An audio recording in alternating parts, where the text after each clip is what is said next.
Hola, bienvenidos a Libroteca Entrevistas, este programa dedicado a conversar con los escritores más reconocidos, acercarnos a sus obras, sus lecturas y compartir eso que tanto nos gusta, que es la pasión por los libros.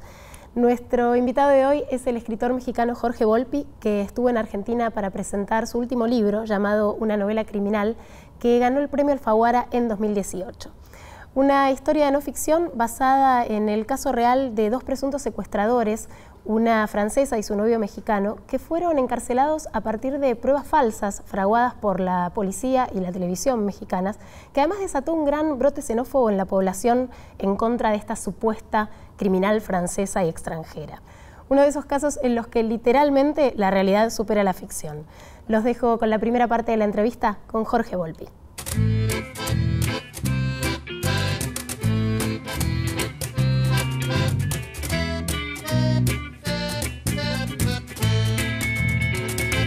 Jorge, haces un gran trabajo de documentación antes de escribir tus novelas. Supongo que en el caso de Una novela criminal, tu último libro, fue aún mayor.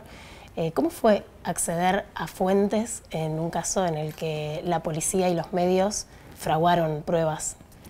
Bueno, eso es una investigación por completo distinta a las que había hecho para mis otros libros, que eran, a fin de cuentas, novelas con ficción o ensayos.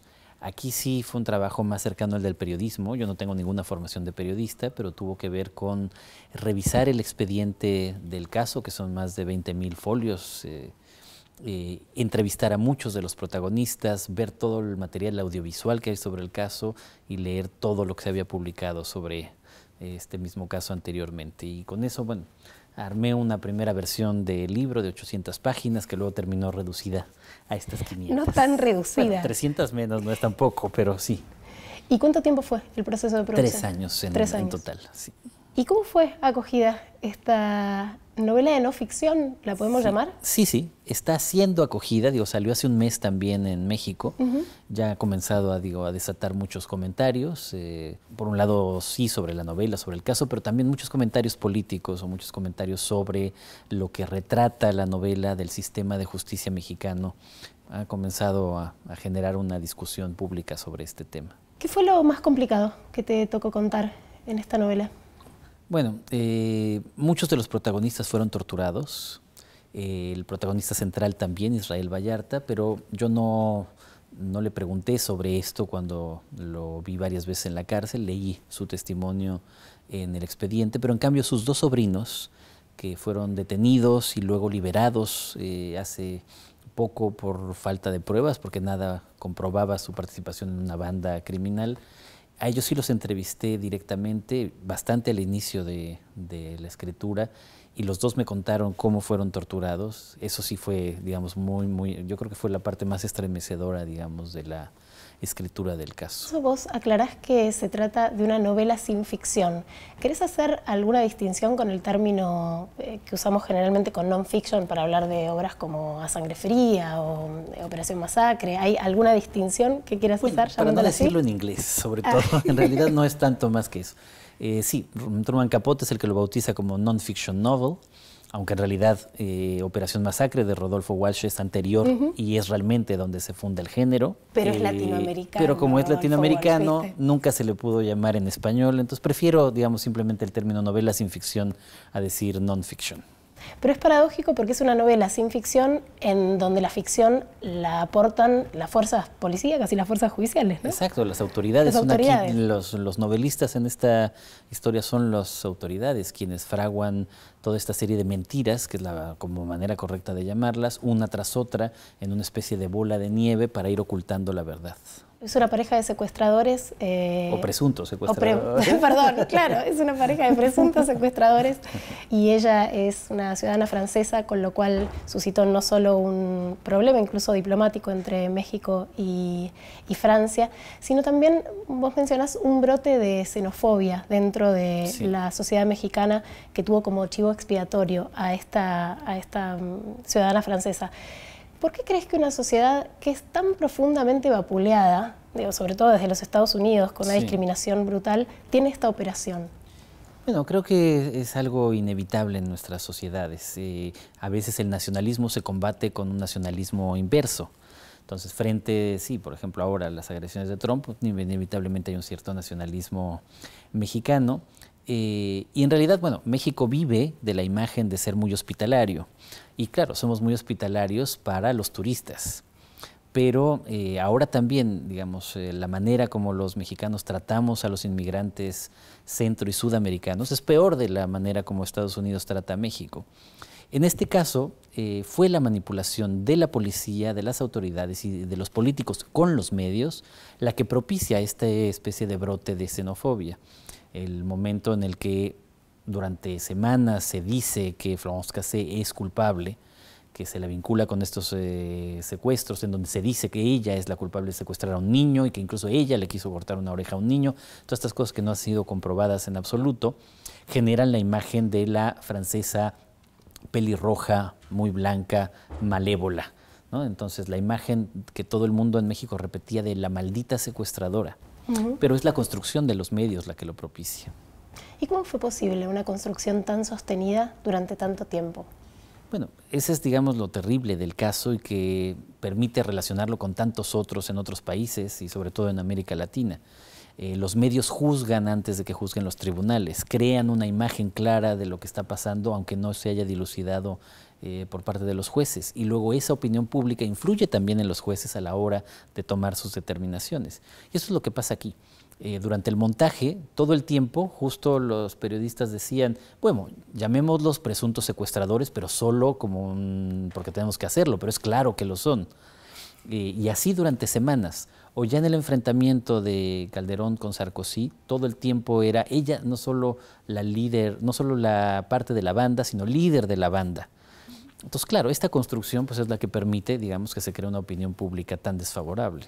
Es lo que me llamó mucho la atención, que vos mencionás que cuando aparecían pistas que sí podían vincular el caso a los verdaderos culpables, se descartaban absolutamente y se creaban nuevas pistas falsas. Sí, eso también es sorprendente. Desde el inicio, las víctimas dicen que los responsables de su secuestro son también otras personas, a las que la policía nunca busca, nunca encuentra, nunca llama a declarar.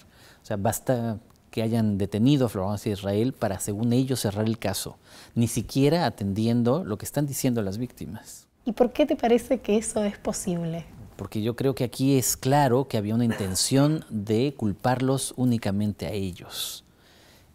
¿Por qué? Es difícil de saber. Eso es parte, digamos, de la construcción de este libro y de parte de la propia investigación del caso. Probablemente sí se trata en un inicio de una venganza, de la venganza de un socio del hermano de Florence contra Florence y contra Israel, pero luego ella se enfrenta a la policía, con lo cual la policía pretende castigarla, haciéndola todavía más culpable, y la policía lo que va haciendo es a una mentira añadirle otra y una más grande, hasta tratar de convertirla eso en la líder de la propia banda de secuestradores, cuya existencia nunca se probó. Bueno, es un caso apasionante que no me llama la atención que te haya conmovido como para escribir una novela. ¿Crees que ahora tu texto va a pasar a ser en algún punto considerado por esas autoridades? Porque ella fue absuelta, buena parte de la presunta banda también, pero él no fue absuelto. No. Sigue esperando condena. Bueno, sí, yo esperaría, ojalá, ¿no? Y por ejemplo, los jueces que van a tener el caso de Israel leyeran el libro, o por lo menos el libro les llamara la atención sobre la enorme cantidad de irregularidades del caso e hicieran que por las mismas razones que fue liberada Florence, debería de ser liberado Israel. Independientemente de si uno pueda pensar que es culpable o inocente, no puede haber dos tipos de justicia. Entonces, si le aplica a ella por la presión francesa un tipo de justicia, pues también se tiene que aplicar esa misma a México. En el próximo bloque seguimos conversando con Jorge Volpi sobre su rol en la universidad pública, la tarea de los intelectuales, su interés por la figura del subcomandante Marcos y la situación de México con Donald Trump.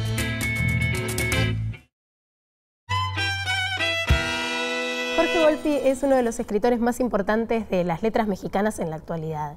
Empezó a escribir desde muy joven como miembro de la denominada generación del crack, que a contramano de las nuevas modas quiso poner en valor las tradiciones de la literatura del boom latinoamericano. Entre otros temas conversamos con él sobre su rol como coordinador de difusión cultural en la UNAM y de su experiencia de haber dirigido un canal de televisión. Con ustedes, Jorge Volpi. Sos profesor invitado en distintas universidades norteamericanas. ¿Cómo ves la situación México-Estados Unidos en esta presidencia de Trump, que ha sido tan provocador en un primer momento con el tema del muro y demás? Bueno, no solo en un primer momento, no ha cesado el ataque constante de Trump contra México.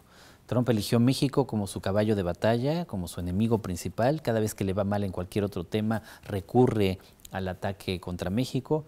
Es el muro, la construcción misma, la idea de que México tiene que pagar además la construcción, es absolutamente ridículo, cancelar el programa DACA, tratar de cancelar el Tratado de Libre Comercio, decir que los mexicanos inmigrantes son criminales y violadores. Todo el tiempo, no hay momento en el que no esté atacando a México, siempre que él tiene un revés de otro tipo. ¿Pero no es algo que se queda en el plano discursivo? No. ¿Por el momento? No, en absoluto, no. Ahora ya hay cifras claras y concretas de cómo ha aumentado enormemente tanto la expulsión de ciudadanos mexicanos de Estados Unidos como el maltrato que sufren los inmigrantes en Estados Unidos. Es decir, el discurso está, por ejemplo, en el muro, porque ciertamente el muro en buena medida ya existe y el muro todavía no se está construyendo más. Ese es un discurso, pero un discurso que genera precisamente odio. Pero ya las expulsiones de mexicanos están siendo mucho mayores que las de la era Obama, que habían sido de todas maneras muchísimas, y eso no es ya discursivo, es muy claro. Escribiste una tesis sobre el subcomandante Marcos hace mucho tiempo ya. ¿Qué fue lo que te atrajo del movimiento zapatista en su momento? ¿Cómo lo viste y cómo lo ves ahora? Bueno, yo creo que fue un momento muy impactante de la historia mexicana reciente. Creo que fue la última vez en donde por unos momentos México se convirtió en el centro del mundo. Los días de combate que fueron terribles, porque sí hubo víctimas, pero fueron muy pocos, ¿no? 20 y tantos días al inicio de enero del 94. Y luego sobre todo fue la batalla verbal, ideológica, de palabras entre el gobierno y lo que representaba, y el subcomandante Marcos y lo que representaba también para el mundo indígena. Creo que la importancia central está en que prácticamente todos los movimientos posteriores, antiglobalización, antimundialización o altermundialización, todos los movimientos de protesta contra el neoliberalismo, derivan en buena medida de ese momento, o lo encuentran como una parte fundadora de esos momentos. Creo que fue muy importante para México también, hizo visible el mundo indígena que había estado tan olvidado otra vez en la historia mexicana reciente. Fue clave en su momento para un despertar ciudadano y luego poco a poco se fue agotando. Cuando finalmente en el 2000 hay la transición a la democracia, se hace desde la derecha, en el caso de México, gana la presidencia Vicente Fox. Es el momento en el que los zapatistas finalmente llegan a la Ciudad de México como lo habían prometido y a partir de ahí se diluye un poco el movimiento en todos sentidos. Ellos siguen gobernando algunos municipios del estado de Chiapas, y ahora presentaron o intentaron presentar una candidata indígena a las elecciones presidenciales, pero que no alcanzó el número de firmas suficiente para poder contender. Ese es, digamos, el momento en el que está el alzamiento. En el momento en que surgió el comandante Marcos, fue muy revolucionario el uso del lenguaje. Exacto. Era casi un poeta respondiéndole al discurso oficial estatal. Sí. Y así lo dijo incluso Octavio Paz, que para entonces tenía posiciones mucho más cercanas al gobierno, que estaba él mismo maravillado de este joven revolucionario que también era poeta. Lo que pasa es que hay que preguntarse si la poesía puede ser palabra de Estado. Pues sí, probablemente no, pero como digo, ese lenguaje tan fresco, tan distinto del lenguaje típico de las guerrillas latinoamericanas, sí fue muy útil para mostrar esos momentos de desigualdad de las comunidades indígenas, para mostrar esa resistencia al neoliberalismo. ¿Y crees que sentó las bases para un modo de hacer política de otro modo o que fue un estartor de ese momento y que no va a ser aprovechable a futuro? En ese momento fue importante, fue copiado, pero creo que ahora otra vez ya está olvidado ese lenguaje distinto para hacer política. Formaste parte de la llamada generación del crack, que fue un movimiento de jóvenes escritores que quiso de algún modo recuperar el legado del boom latinoamericano, de García Márquez y demás. Muy diferente a sus colegas chilenos que en el mismo tiempo estaban con Macondo y poniéndolo en jaque. ¿Qué quedó de eso? Bueno, para nosotros fue clave. Yo sigo creyendo que cualquier libro que escribo, incluido este, derivan de lo que ya pensábamos hace 20 y tantos años con el movimiento y el grupo del crack y con el manifiesto que firmamos. Pero de alguna forma, para mí, simbólicamente, el crack se termina con la muerte prematura de Nacho Padilla, de Ignacio Padilla, mi gran amigo, que murió en un accidente de tránsito hace un par de años. Y simbólicamente el grupo como tal creo que se disuelve en ese momento, justo al cumplir 20 años y justo cuando nos íbamos a reunir de nuevo todos para leer un post manifiesto del crack, precisamente como una especie de balance de esos 20 años de historia. ¿Y qué es lo que querían rescatar de los autores del boom latinoamericano? ¿Sus aspectos políticos o sus aspectos estéticos? Estéticos, era más bien el regreso, queríamos, a estas novelas totalizadoras, polifónicas, profundas, amplias, que retrataban momentos clave de la historia, frente a lo que en ese momento estaba más en boga, que era la repetición del realismo mágico de segunda y de tercera generación, casi como obligación del escritor latinoamericano de parecer exótico. ¿Y crees que hoy hay algo que hermane a las distintas literaturas en Latinoamérica, que se puede hablar de una literatura latinoamericana? Pues no, creo que no, excepto desde luego la lengua, que en su versión escrita es fácil de entender prácticamente por todas partes de América Latina, pero ya solo es eso. Mientras que en la época del boom parecía que había una corriente estética que iba por todo el continente, ¿no? Y había además estaba permeada también de una idea de la política que tenían los escritores del boom, ahora eso ya no existe. Creo que esa fue nuestra edad de oro y creo que ahora seguimos viviendo un muy buen momento en la literatura latinoamericana. Creo que hay escritores de muchas generaciones haciendo obras valiosísimas, pero ya no hay nada que los emparente claramente. No hay nada que tú veas en un escritor latinoamericano que te diga es claramente latinoamericano para diferenciarlo de otro. Más allá de los recortes que hacen las universidades norteamericanas, por ejemplo. Claro, sí. Bueno, hay ciertas cosas, la violencia o la desigualdad que siguen presentes, pero ya no hay una especie, digamos, de marca que domina lo que es latinoamericano. ¿Cuáles son los autores que más te interesan, que están produciendo actualmente? Bueno, hay muchos de muchas generaciones en activo, es decir, desde la generación de Fernando Vallejo, digamos, que es un escritor fundamental, hasta los más jóvenes o los de mi generación. ¿Que ya te excluís de los más jóvenes? Pues sí, ya, exactamente, ya cuando me siguen diciendo que escritor joven y este año cumplo 50, pues no, creo que ya, lo que pasa es que ahora uno puede ser escritor joven hasta los 70, pero... Es un campo muy generoso. Es muy generoso con la juventud, aspecto, ¿no? Con la juventud. Sí, sí, sí. Actualmente sos coordinador de difusión cultural de la UNAM. ¿Qué implica eso? Bueno, es un trabajo muy estimulante y muy rico. La UNAM es la universidad más grande de América Latina y por lo tanto su área de cultura también es muy grande. Es la institución de cultura más importante del país después del ministerio, en términos de presupuesto y en términos de acciones culturales. Hacemos unas 10.000 actividades al año. Tenemos la mejor sala de conciertos de México y una de las mejores de América Latina, 3 orquestas, muchos museos, una actividad teatral, dancística, literaria enorme, un área de conservación y difusión del cine. Es un trabajo muy interesante y muy rico. ¿Y qué te permite hacer? Pues muchas cosas. Proyectos conjuntos de distintas áreas, tenemos un área de publicaciones.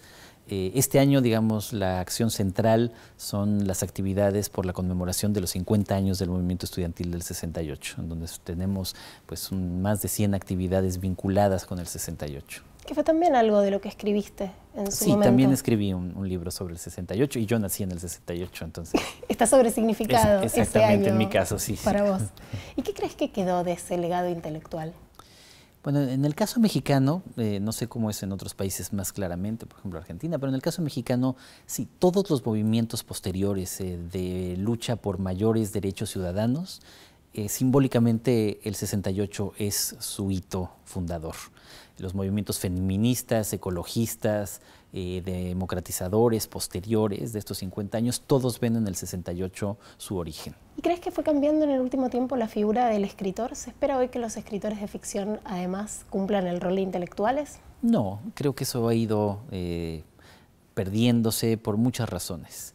Por un lado, en la época de las dictaduras militares o de los regímenes autoritarios, mientras que el resto de las voces de periodistas o de académicos estaban silenciadas, el escritor ocupaba un lugar que sí se le permitía todavía tener como vocero de la sociedad. Eso con las democratizaciones a partir de los años 90 fue terminándose. Ahora hay muchos más actores que opinan. Las redes sociales, por supuesto, han creado también un mundo de opinión completamente distinto. Y desde luego también el compromiso político que se asumía como obligación también ha desaparecido. No estamos en un mundo tan igualitario como para que ese rol pueda ser despreciado, ¿no? No, pero ya no se tiene tampoco. Es decir, el intelectual, si es que sigue existiendo, es una voz más en medio de muchísimas otras. Ya no se le reverencia, ya no se le ve como vanguardia de la sociedad como fue en otros momentos de nuestra historia. ¿Cuáles son actualmente tus referentes intelectuales? Bueno, sigue siendo, digo, para mí, para mi formación, la generación del boom fue ese referente intelectual, ¿no? La figura de Carlos Fuentes en particular para mí en ese sentido fue muy importante, a quien además conocí muy de cerca y fue un amigo y un maestro cercano. También dirigiste durante varios años un canal de televisión cultural estatal en México. ¿Cuál es el mayor desafío de utilizar un medio masivo como en el que estamos para difundir contenidos culturales? Bueno, pues el reto es justamente hacer contenidos completamente distintos a los de la televisión comercial y aún así tratar de tener un auditorio importante. Nunca va a ser un auditorio semejante a los de la televisión comercial, pero sí, para muchos ciudadanos, en México al menos, la única vinculación que tienen con la cultura a veces es con la televisión pública. ¿Y cuál es el mayor desafío? ¿Qué es lo más difícil? Pues lo más difícil ya realmente es aumentar el número de espectadores, ¿no? Bueno, ojalá colaboremos con Exacto, eso. Sí. Muchísimas gracias. Encantado, muchas gracias.